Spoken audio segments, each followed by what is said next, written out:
오늘은 성령의 5번째 열매 자비입니다. 하나님의 자비하심. 이 자비는 한자어죠. 자자는 자애라는 뜻입니다. 자애가 무슨 뜻이냐? 이것도 또 한자 말이죠. 따뜻하고 부드러운 마음으로 다른 사람을 사랑하고 보살피는 것, 그것이 자애입니다. 비는 무엇인가? 불쌍히 여기는 거예요. 불쌍히 여기는 것, 긍휼히 여기는 것, 그런 마음입니다. 그래서 긍휼히 여기고 불쌍히 여기는 그런 마음으로 다른 사람의 고통과 어려움을 공감하는 거예요. 그리고 위로하고 또 섬기고, 이제 이런 것을 비라고 합니다. 그래서 자비는 바로 그런 뜻이에요. 자비로운, 따뜻하고 부드러운 마음, 사랑의 마음으로 다른 사람의 고통을 알고 위로하고 섬기는 것, 이게 자비입니다. 성경에서는 이 자비를 여러 가지 단어로 번역했어요. 선하다, 인자하다, 인자, 선하심, 이렇게 이제 번역을 했어요. 영어로는 kindness라고 했어요. 근데 여러분, 자비라고 하면 보통 우리가 이제 한국말로 번역할 때 mercy가 자비라고 하지 않습니까? merciful. 근데 왜 kindness라고 했을까? 거기는 이유가 있습니다. 성경에서 이 자비라고 할 때, 특별히 kindness라고 할 때는 꼭 하나님에게 연결되어 있는 단어입니다. The kindness of God, 하나님의 자비하심. 그래서 이 kindness라고 번역했을 때는 하나님의 자비하심에 대한 본성을 표현할 때 쓰는 단어입니다.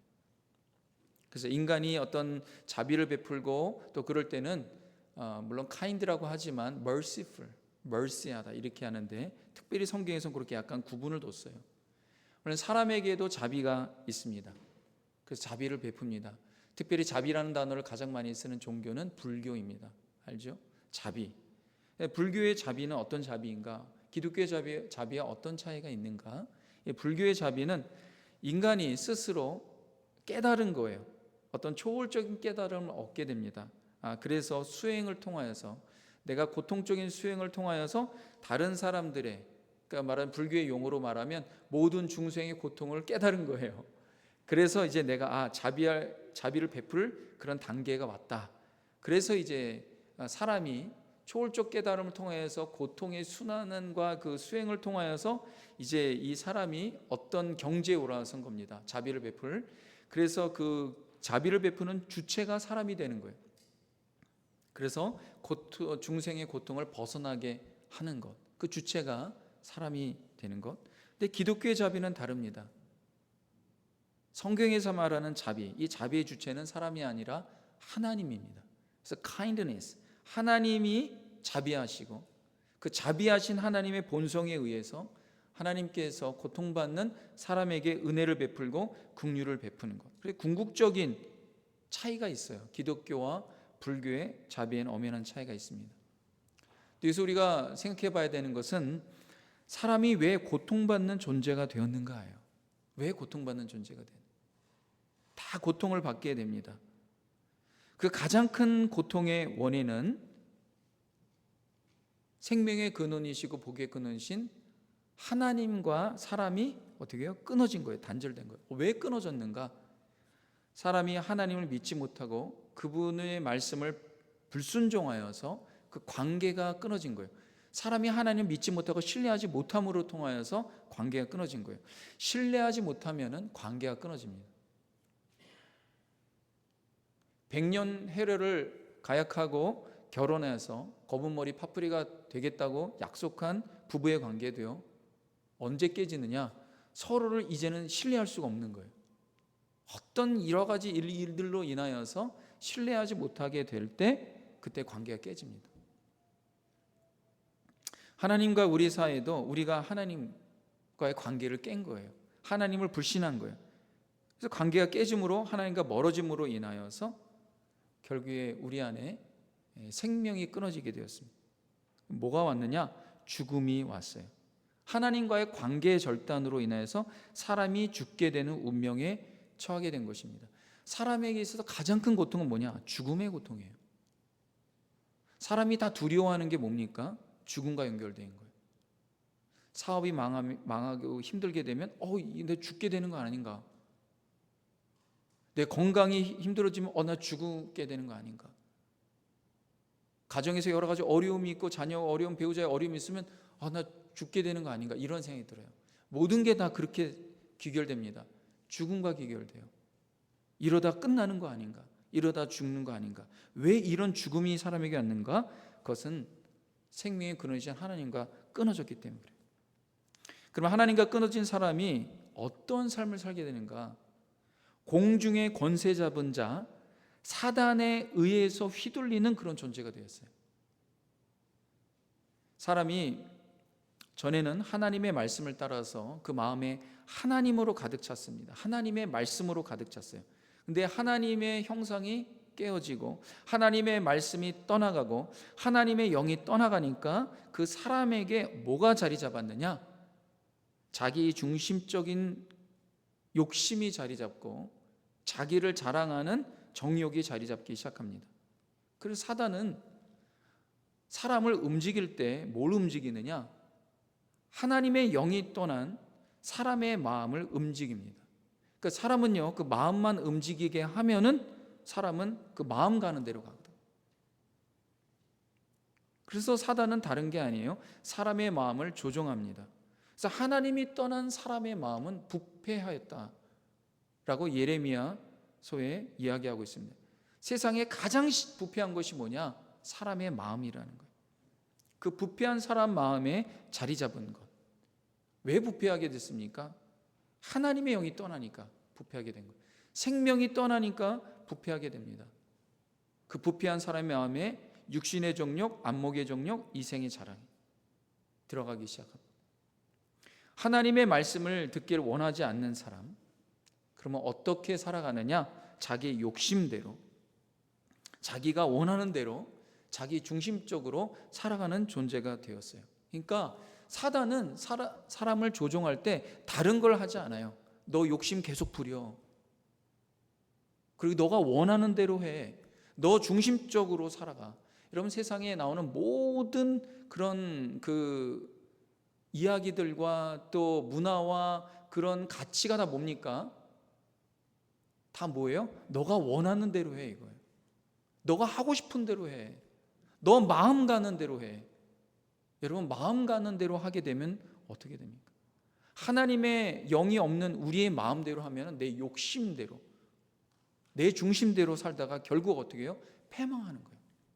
욕심이 잉태한 즉 죄를 낳고 죄가 장성한 즉 사망을 낳느니라. 부패한 인간에게 자리 잡는 건 그런 욕심밖에 없어요. 육신의 욕심, 육신의 정욕, 안목의 정욕, 이생의 자랑. 사단은 우리 욕심을 부추깁니다. 그리고 내 중심적으로 살아가. 너가 원하는 대로 살아가. 너 마음대로 가. 그렇게 하면 되는 거예요.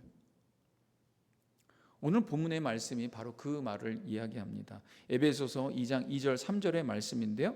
다 같이 한번 다시 읽도록 하겠습니다. 시작.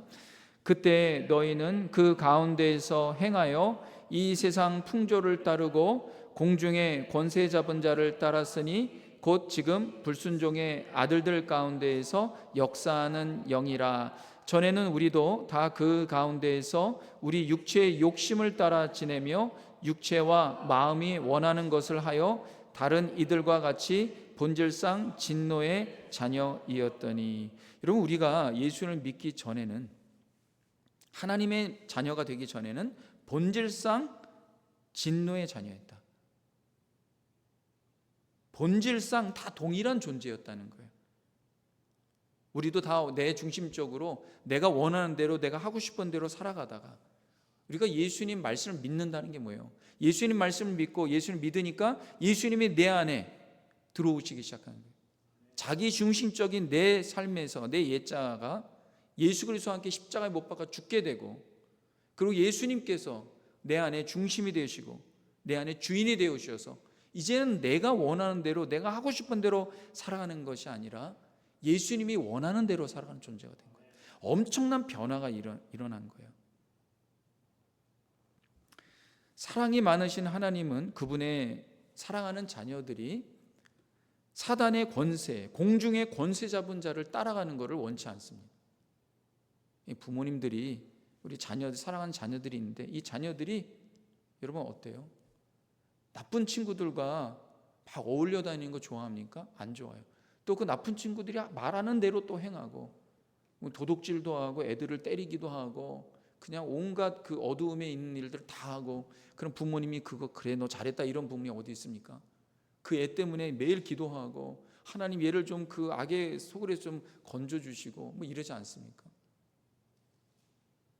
하나님께서 그분의 자녀가 사단의 권세에 종노릇하며 눌려 사는 것 원치 않았어요. 우리는 본질상 예수님이 우리 안에 들어오시기 전에는 불순종 가운데서 본질상 진노의 자녀들과 함께 있었어요. 근데 하나님께서 우리를 사랑하셔서 가만 볼 수 없었습니다. 그래서 하나님께서 어떻게 하셨느냐? 그 죽음과 사단의 그 권세로부터 종노릇하는 우리를 구원하실 계획을 세우셨습니다. 그리고 그 계획을 실행에 옮기셨어요. 결국 어땠습니까? 그분의 아들 독생자 예수님을 세상에 보내셨어요. 아무 죄도 없는 예수님을 세상에 보내셔서 예수님이 십자가에 죽도록 하셨어요. 그리고 하나님의 자녀들의 죄값을 대신 치르게 하셨습니다. 그래서 그 십자가를 믿는, 그 보혈의 핏분을 받은 우리는 어떤 존재가 됐느냐? 하나님의 자녀가 돼요. 예수를 믿게 되었고 예수 그리스도 십자가의 보혈로 불의한 우리가 하나님의 자녀가 되는 그런 놀라운 특권을 누리게 되었습니다. 이것을 성경에서 의라고 하는 거예요. 의라. 그것뿐만 아니라 십자가에 죽으신 예수님께서 다시 부활하심으로 말미암아 예수님 안에서, 주님을 믿고 예수님 안에 거하는 우리도 예수님과 함께 부활하고 예수님께서 얻으신 그 영광을 우리도 예수님과 함께 하늘의 영광에 참여하도록 하셨습니다. 이것이 하나님께서 우리에게 행하신 놀라운 은혜이고 축복이에요. 5절 6절의 말씀입니다. 우리 다 같이 한번 읽도록 하겠습니다. 시작. 허물로 죽은 우리를 그리스도와 함께 살리셨고 너희는 은혜로 구원을 받은 것이라. 또 함께 일으키사 그리스도 예수 안에서 함께 하늘에 앉히시니. 와, 이게 얼마나 큰 은혜이고 얼마나 큰 놀라운 구원의 계획입니다. 우리가 그냥 살아나는 것만으로도, 죽음의 그 권세에 눌려서 살지 않는 것만으로도 우리는 너무나도 큰 은혜인데, 하나님께서 예수님과 함께 일으키시고 그리고 예수 그리스도 안에서 함께 하늘에 앉히시니. 여러분, 하늘에 앉는다는 건 예수님이 하늘의 그 영광을 얻은 것처럼 우리도 그와 같은 영광을 얻게 하실 거라는 거예요. 이거 얼마나 큰 은혜입니까? 하나님께서 왜 그렇게 하셨습니까? 우리를 사랑하시기 때문에. 우리는 하나님의 원래 자녀였어요. 근데 죄의 종노릇하고 사단의 권세 잡은 자에게 놀이개로 살아갔던 우리니까 하나님께서 우리를 구원하기를 원하시고 다시 찾기를 원하시는 거예요. 그 예수님을 보내주셔서 우리를 하나님 나라의 그 영광 가운데 두기를 원하시는 거예요. 이 얼마나 큰 은혜이고 영광입니까? 이것이 기독교의 복음이에요. 이 모든 것이 뭐 때문에 그렇습니까? 하나님께서 우리에게 주신 은혜 때문에 그래요. 그 은혜, 복음은 은혜예요. 근데 이것이 얼마나 큰 은혜입니까? 우리의 생각과 우리의 지식과 우리의 지혜로 이것이 다 가늠이 됩니까?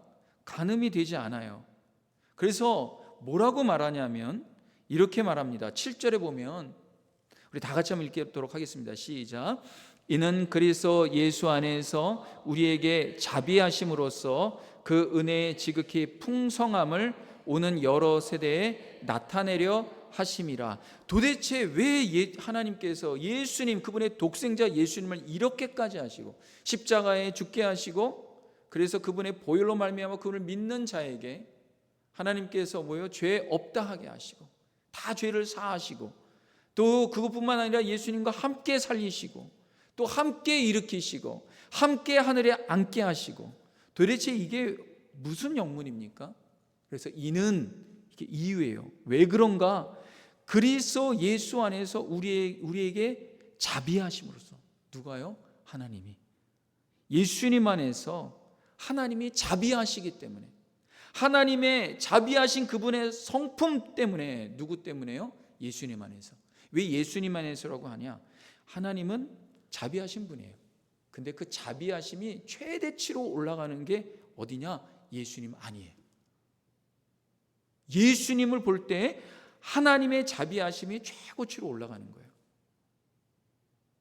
그분의 하나님의 자비하심으로 인하여서 그것 때문에 그 은혜가, 십자가의 은혜가 우리에게 임하는데, 그 은혜를 어떻게 표현하느냐, 그 은혜의 지극히 풍성함을 오는 여러 세대에 나타내려 하심이라. 여기에 바울이요, 그 은혜를 그냥 은혜라고, 보통 은혜라고 말하지 않습니다. 지극히 풍성한 은혜라고 그래요. 영어로 말하면 the exceeding riches, exceeding, 정말 과도한, 비교할 수 없는, 측량할 수 없는, 넘어서는 최고치의 그런 은혜라는 거예요. 풍성한 은혜라는 거예요. 이것이 누구에게서 나타났습니까? 예수님 안에서. 하나님의 이 은혜는 측량 불가한 은혜라는 거예요. 이 측량 불가한 은혜가 딱 우리에게 임하게 되면요, 이게 어리둥절합니다. 어리둥절하니까 도대체 이게 무슨 의미인지 고민하게 돼요. 그래서 우리에게 필요한 것이 뭐예요? 믿음이에요. 믿음만이 하나님의 은혜를 온전히 깨달을 수가 있는 거예요. 그렇게 우리가 하나님을 믿는 그 믿음, 예수를 믿는 그 믿음이 우리에게로부터 나온 것이 아니라 그건 하나님으로부터 왔기 때문에, 하나님의 모든 자비하심과 그의 넘치는 지극히 풍성한 은혜 때문에 우리에게 그 믿음이 생겨나게 됐고, 그 믿음을 통하여서 하나님 정말 그렇습니다, 하나님을 찬양하는 예배자가 된 것입니다. 그래서 바울은요, 이 모든 것이 뭐라 그래요? 하나님의 선물이라는 거예요. 이 모든 것이 다 하나님의 선물이라는 거예요. 우리 8절 9절에 있는 말씀 다 같이 한번 읽도록 하겠습니다. 시작.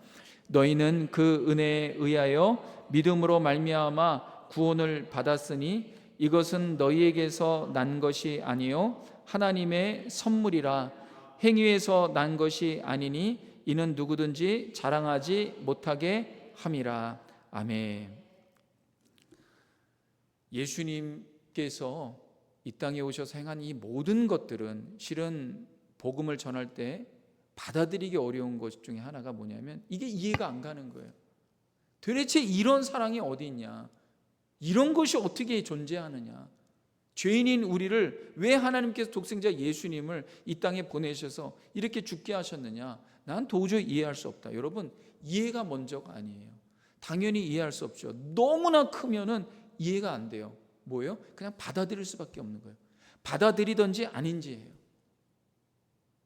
오늘 갑자기 어떤 사람이 여러분에 나타나서 내가 100조를 여러분한테 주겠다. 여러분 이거 어떻습니까?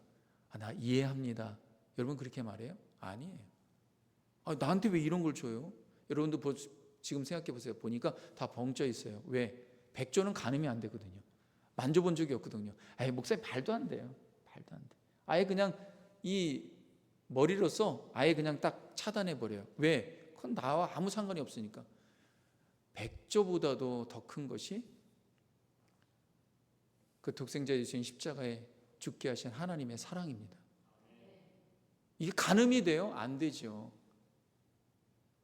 받아들일 수밖에 없는 거예요, 그냥. 그래서 뭐라고 얘기합니까?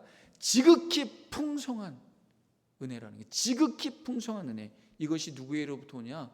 예수님 안에서 하나님의 자비하신 성품이 가장 극도로 풍성하고 빛나기 때문에, 그것 때문에 우리가 이렇게 엄청난 은혜를 받았다는 거예요. 그래서 이 은혜를 알려면 믿음밖에 없다는 거예요. 근데 이 믿음도 우리가 생기지 못하니까. 왜요? 우리가 태초부터 우리가 잃어버린 게 뭐예요? 가장 먼저 잃어버린 게 믿음이에요. 사단이 우리에게 빼앗은 게 뭐예요? 믿음을 빼앗았어요. 그래서 믿음을 갖기가 정말 어려워요. 우리가 얼마나 의심 많은지 몰라요. 웬만한 거 다 의심합니다.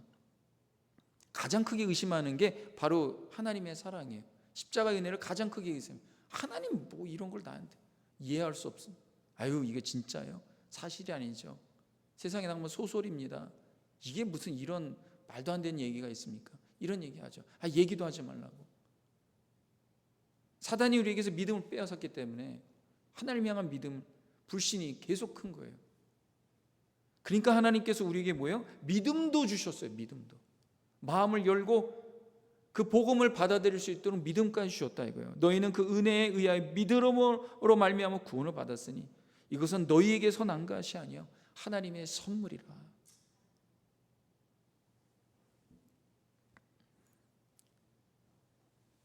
그래서 우리가 이 성령의 열매의 자비는요, 단순히 누군가에게 어떤 착하게 행하고 자비를 베푸는 것, 그 이상의 의미를 담고 있다는 걸 알아야 돼요. 이 모든 우리가 행하는 이 선한 행위는 뭡니까? 하나님께서 우리에게 베푸신 지극히 큰 그 은혜에 대한 반응이라는 거예요. 감사하고 당연하게 나오는 거예요. 그래서 우리가 자랑할 것이 없다라는 거예요. 우리가 뭘 자랑합니까? 아무것도 자랑할 게 없어요. 우리는 다 주님께 받은 은혜가 너무 크기 때문에 우리 예배하고 찬양하고 감사할 것밖에 없어요. 오늘 저는 에베소 2장 1절부터 10절까지의 말씀을 통하여서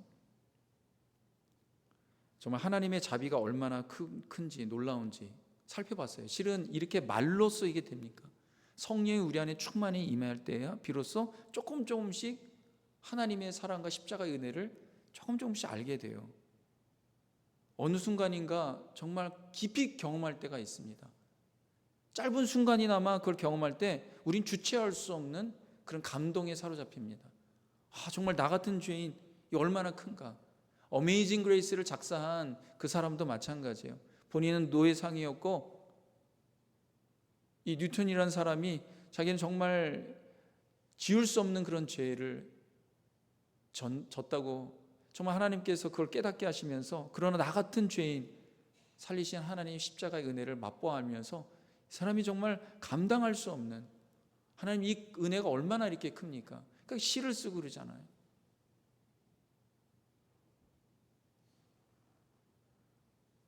우리가 이렇게 설교를 잠깐 한다고 우리가 어떻게 하나님의 그 은혜, 지극히 큰 풍성한 그분의 은혜와 그분의 자비하심이 예수님이 얼마나 크게 나타난지 우리가 얼마나 더 알겠습니까? 그러나 바라옵기는 성령께서 여러분 각각의 심령 가운데 정말 하나님의 그 은혜를 더 깊이 맛보고 하나님의 자비하심이 나에게 얼마나 큰지를 조금씩 더 경험할 수 있는 우리 모두 되기 바랍니다. 오늘 이 엄청난 은혜를 받은 우리가 그럼 어떻게 살아가야 되는가? 성령의 열매를 어떻게 맺어가야 되는가? 우리 10절 말씀을 한번 다 같이 한번 보도록 하겠습니다. 시작.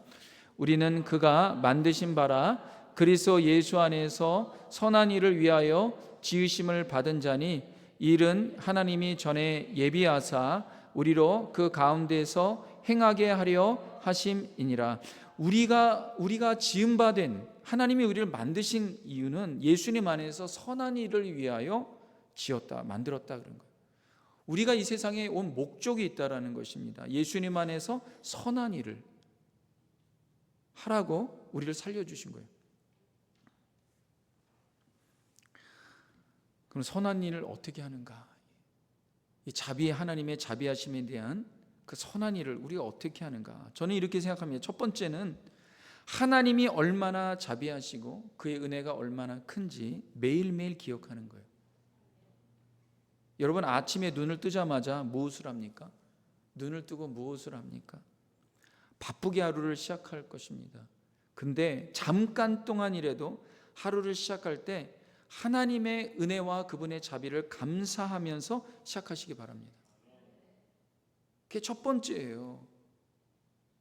하나님 저를 이 정말 죽음과 죄의 이 권세에서 나를 살리시려고 예수님 보내주셔서 너무 감사합니다. 그리고 예수님과 함께 살고 예수님과 함께 하늘의 영광을 누릴 수 있는 축복을 주시고 약속 주셔서 너무 감사합니다. 그럴 걸 기억하고 그 은혜를 감사하고 하루를 여시기 바랍니다. 여러분 이 굉장히 간단한 감사인데요. 이거 해봐야 1분도 안 걸려요. 근데 이 감사가 하나님의 은혜에 대한 기억이 우리를 하루를 새롭게 만듭니다. 놀랍게 변화시켜요. 두 번째는 하나님께 받은 지극히 큰 은혜를 반응할 때 내가 정말 커다란 자비를 베풀어야 되겠다. 아닙니다. 아주 작은 자비에서부터 시작하시기 바랍니다. 작은 자비의 씨앗을 일상에서 뿌리는 거예요. 예수님의 십자가의 이 큰 사랑, 이거 얼마나 큰 사랑입니까? 이 큰 사랑도요, 이것이 실천하기 위해서는 우리가 주님의 십자가 같은 그 십자가를 거대하게 지고 나가는 게 아니라 우리의 일상에서 하는 작은 믿음의 선한 행동을 통하여서 하나님의 사랑이 전달되어지는 거예요. 여러분 직장에서나 여러분 가정에서도 그렇고 가게에서 여러 가지 일들을 경험할 때, 사람 만날 때 어떤 사람을 만나게 돼, 힘들어하는 사람 만나면 다른 게 아니에요. 그냥 안부 물어주고 커피 한 잔 사주고 다가가고 그러면 되는 거예요. 여러분 가정에서의 자녀가 속상해할 때요, 그 지나치면 안 되는 거예요. 일상을 잠깐 멈추고 자녀들의 눈을 보고 얘기를 들어주고 귀 기울여주고 그러면 되는 거예요. 공감해주고, 교회에서도요, 우리 성도님을 만나거나 새 가족을 만나거나 누구를 만나고 할 때 먼저 손을 내밀고 먼저 맞아주고 먼저 환영하고, 그것이 자비예요. 이 작은 자비의 씨앗이 누군가의 인생에서 하나님의 사랑이 전달되어지는, 그래서 그것이 열매가 맺어지는 놀라운 일이 일어납니다. 마지막으로 함께 우리가 살펴봐야 되는 것은 우리가 하는 선한 행위가 다른 게 아니에요. 하나님의 자비와 하나님의 은혜의 응답인 것, 이거 잊지 말아야 돼요. 너희는 그 은혜에 의하여 믿음으로 말미암아 구원을 받았으니 이것은 너희에게서 난 것이 아니에요. 하나님의 선물이라. 여러분, 우리가 베푸는 선한 행위는요, 하나님께 받은 지극히 풍성한 은혜에 대한 너무나 자연스러운 반응입니다.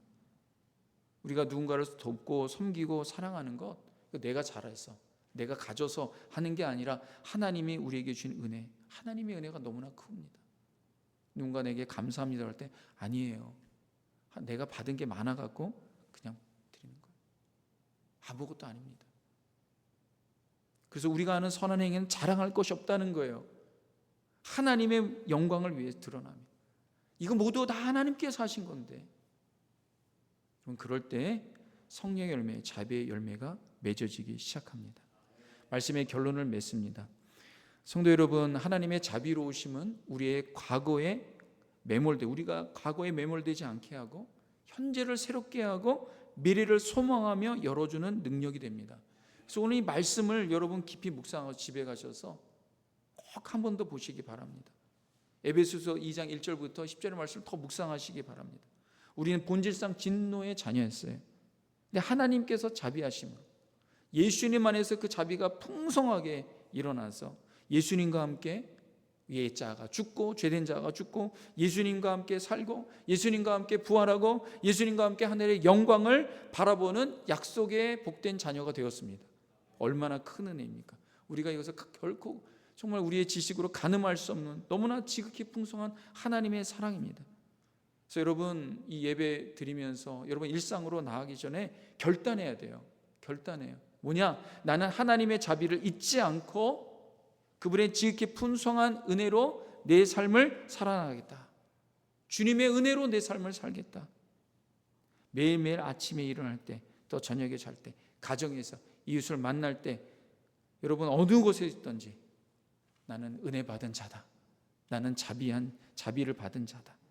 하나님의 사랑을 풍성히 누리며 하나님께서 여러분을 어떻게 사랑하시는지 날마다 깨닫고, 여러분이 이 세상에서 하나님의 그 은혜 가운데 약속의 축복을 받아 누리는 우리 복된 성도들 되시길 주님의 이름으로 축원합니다.